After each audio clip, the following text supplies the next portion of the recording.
This is the first time in my life that I've worked in a Christian environment, and it is just the most refreshing aspect of my life at this point. I love to be able to have prayer with students, to meet with students, to do book studies with students, to really become a community. A community where the whole person is engaged, not just your mind or not just your faith. It's very important that students are challenged in their ideas so that their faith is strengthened. When you think about being able to deal with it in a Christian context, then you have the opportunity to talk about issues of meaning, but with that Christian worldview. We really try and work hard to integrate faith and issues related to values and morality. You've got a Christian context where you can be open about your faith in terms of what you believe, in terms of what you're not sure you believe, but also a context of academic challenge and rigor. So if I'm teaching about a case that was just on the news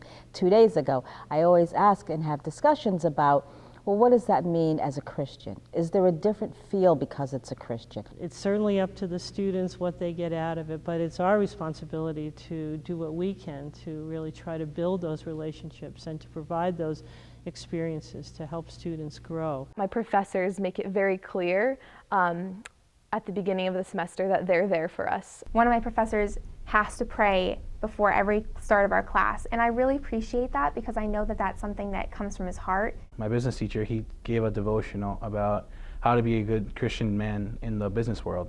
Keeping your morals and keeping what you know is right is really, really important. My education not only is something that I need to get done or that's required of me or that will help me to get a good job, but it's what Christ wants me to do. And my professors all stress excellence, of course, and they want us to do our best and they want us to work hard. And I know, once again, that's all rooted in our faith and just God wanting us to work for His glory. It's become worship in a sense to me because in order to help people when I become a social worker, I need to know the skills and have the abilities in which to do so. But I really believe that going to a Christian school like ENC is a really beautiful foundational point. How can I be a Christian? How can I be a student? How can I be a future social worker is all right here at ENC. It's a privilege to be able to give back to this institution.